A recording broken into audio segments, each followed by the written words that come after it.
کتنی ہی بستیاں ہیں ہلکناہا جنہیں ہم نے ہلاک کر دیا، فجاہا باسنا بیاتن، بس ان تک ہماری پکڑ یعنی باسنا عذاب ہمارا یا ہماری پکڑ بیاتن رات کے وقت سوتے میں آئی، او ہم قائلون یا وہ دوپہر کو آرام کر رہے تھے۔ پس بعض دفعہ عذاب ایسی غفلت کی حالت میں آتا ہے کہ جو ان کی سابقہ غفلت کی تصویر کھینچ دیتا ہے۔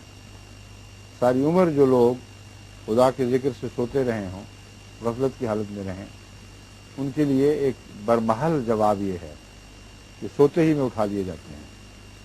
بس دو سونے کے وقتوں کا ذکر ہے، رات کو سوتے ہوں یا دوپہر کو سوتے ہوں، اس وقت ان کو بسا اوقات عذاب میں آ لیا، یعنی کئی ایسی قومیں تھیں جن کے ساتھ یہ سلوک ہوا۔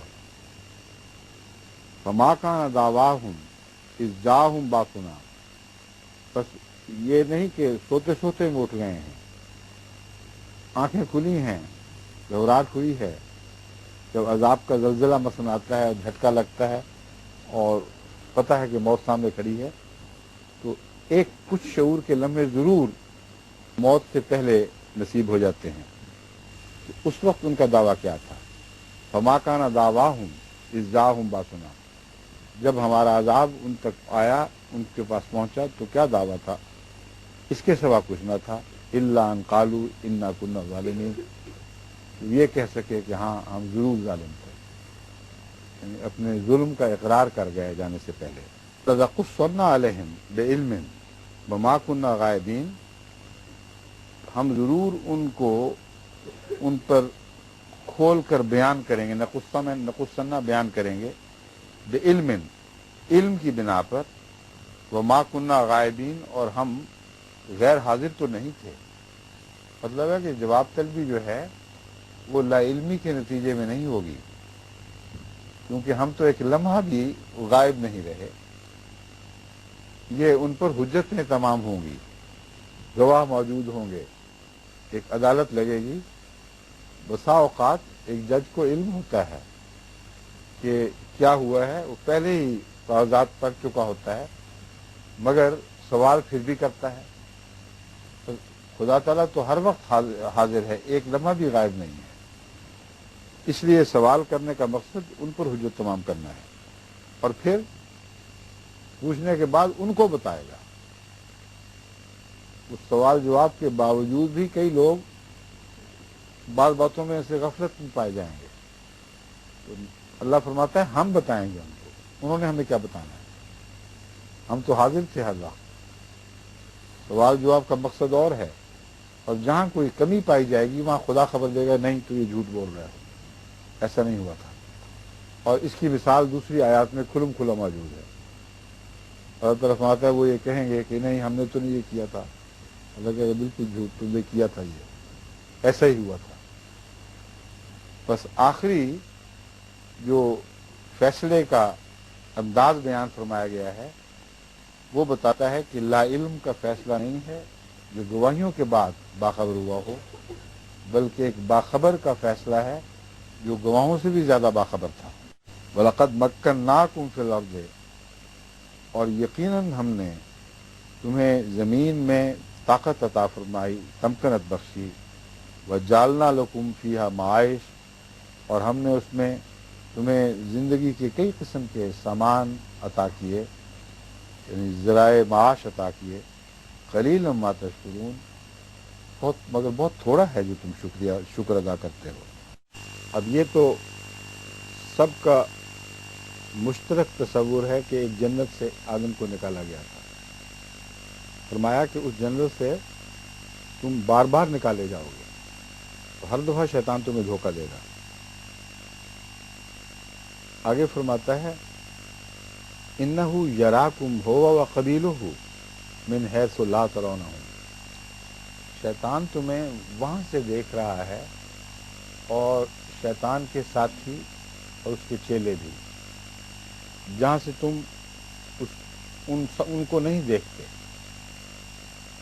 اب اس سے بھی روشنی پڑتی ہے اس مضمون پر کہ شیطان کیا چیز ہے۔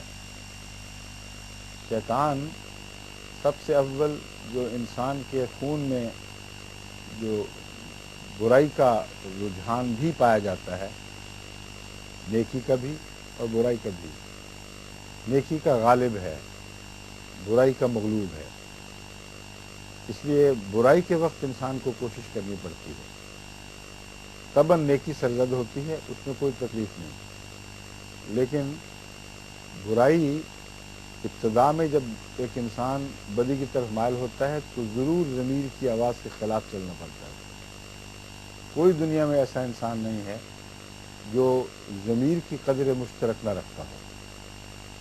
یہ ایک ایسا مضمون ہے جس نے بعض بحریہ فلاسفرز کو بھی یہ کہنے پر مجبور کر دیا کہ اگر خدا کے وجود کی کوئی دلیل ایسی ہے جو عقل کو اپیل کرتی ہے تو یہ دلیل بن سکتی ہے۔ تمام بنی نوع انسان میں ایک کانشیس موجود ہے، اور وہ کانشیس اس کو مذہب کے حوالے کے بغیر اچھے اور برے کی تمیز بتاتی ہے اور کہتی ہے کہ یہ کام نہیں کرنا، اور اگر وہ کرتا ہے تو اس کو تکلیف شروع میں ضرور ہوتی ہے، یہاں تک کہ عادت اس کے ضمیر کو مارنے لگ جاتی ہے۔ بس ایک تو یہ پیش نظر رکھنے والی بات ہے کہ شیطان نفس امارہ کی صورت میں انسان کے جسم سے اٹھتا ہے، اس کے خون سے اٹھتا ہے اور اس کو حکم دیتا ہے۔ امارہ کا مطلب ہے بار بار شدت سے حکم دینے والا۔ اگر برائی کرنا ایک طبی انسان کی طبی روش ہوتی ہے، اور قرآن کریم کا یہ دعویٰ درست نہ ہوتا کہ ہر بچہ فطرت پر اور اسلام پر پیدا کیا گیا ہے، تو امارہ کی کیا ضرورت تھی؟ امر واقعہ یہ ہے کہ امارہ ہر انسان کے تجربے میں ہے۔ از خود جب برائی کا خیال آتا ہے تو ایک دم انسان اس پہ مائل نہیں ہوتا، کچھ روکیں طبیعت کی پیدا ہوتی ہیں، آخر آدمی کہتا ہے چلو اتنی سی کر لیتے ہیں، وہ جو اتنی سی ہے نا وہ پھر کھینچ نکالتی ہے، اس کو گھسیٹتے گھسیٹتے جنت سے باہر لے جاتی ہے۔ بس قرآن کریم فرماتا ہے تمہیں پتہ نہیں وہ کہاں سے تمہیں دیکھ رہا ہے، تمہارے اندر سے آوازیں اٹھ رہی ہیں، تمہیں پتہ ہی نہیں لگتا، یہ شیطان کی آواز ہے، اور تم اس کو نہیں دیکھ رہے، وہ تمہیں دیکھ رہا ہے۔ پھر شیطان کا ایک بیرونی وجود بھی ہے جس کو ہم سمجھ نہیں سکتے، مگر اگر ملائکہ کا تو ہے تو برائی کی طاقتوں کا بھی کوئی بیرونی وجود ممکن ہے۔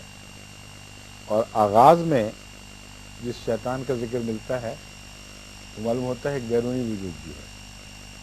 وہ بیرونی وجود اگر الگ جن کی قسم کی چیز نہ بھی ہو تو ابلیس کی صورت میں بیرونی وجود ضرور نظر آ جاتے ہیں۔ ابلیس شیطان کا مجسمہ ہے جو انسان کی صورت میں ہمیں دکھائی دیتا ہے،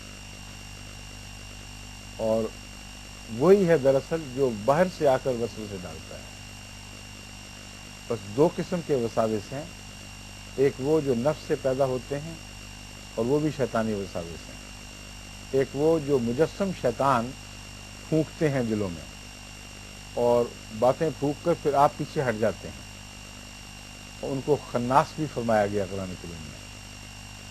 یہ وہ لوگ ہیں جو فتنہ پرداز، آپ روزمرہ ان سے واسطہ رکھتے ہیں، جو بدیاں پھیلاتے ہیں خاموشی کے ساتھ پیچھے رہ کر۔ یہاں کئی بچے ضائع ہوئے ہیں، بعد میں پتہ چلا کہ ان کا کوئی دوست تھا جو مخفی رہ کر ان کو برائیوں کی طرف کھینچ رہا تھا، اور رفتہ رفتہ ان کے مزاج بدلے، لیکن ماں باپ نے حکمت کے ساتھ پوری نظر نہیں کی۔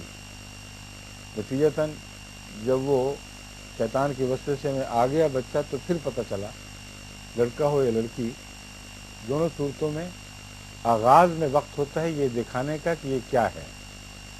وہ ناصح بن کر ہی آتا ہے، وہ دوست بن کر آتا ہے، وہ کہتا ہے میرے ماں باپ تو تمہارے پاگل ہیں، تمہیں خام خواہ ان باتوں سے روک رہے ہیں، میں تمہیں بتاتا ہوں کہ زندگی کے یہی انداز ہیں جو اختیار کرنے چاہیے۔ اس وقت بھی اس کو ہے تو بیرونی وجود، مگر بطور دشمن کے دکھائی نہیں دیتا۔ ان معنوں میں قرآن فرما رہا ہے کہ وہ تمہیں دیکھ رہا ہے ایک نشانے کے طور پر، اس نے تاک لیا ہے، وہ فیصلہ کر چکا ہے تمہیں اچکنا ہے، اپنے پاک ماحول سے نکال کر بد ماحول میں لے کے جانا ہے۔ بس وہ دشمن دوستی کے روپ میں تمہیں دشمن دکھائی نہیں دیتا، یہ مانے، ورنہ دکھائی تو دیتا ہے۔ یہ تو نہیں کہ وہ ہوا جن ہوے کی طرح باہر سے آ رہا ہے۔ ہر انسانی شیطان دکھائی دینے کے باوجود اس رنگ میں نہیں پہچانا جاتا کہ وہ شیطان ہے، اور اگر پہچانا جائے تو لوگ اسے بھاگ جائیں گے، اس لیے دوستی کے روپ میں ہی حملے کیا کرتا ہے۔ انا جالنا الشیاطین اولیاء للذین لا یؤمنون، یہاں ان بیرونی شیطانوں کا ذکر ہے۔ ہم نے اس قسم کے بد لوگ جو روشنیوں سے نکال کر اندھیروں میں لے جاتے ہیں اور مسلسل کوشش کرتے ہیں کہ اچھے لوگ بد ہو جائیں، یہ ان لوگوں پر مقرر کر دیے ہیں جو ایمان نہیں لاتے۔ ان کو ایسے ساتھی نصیب ہوتے ہیں جو ان کو ہمیشہ نیکیوں سے بدیوں کی طرف بھیجتے رہتے ہیں۔ بشیر چپ ہو کے بیٹھ جائیں گے، گل بھی کرنی ہے، ہیں کیا؟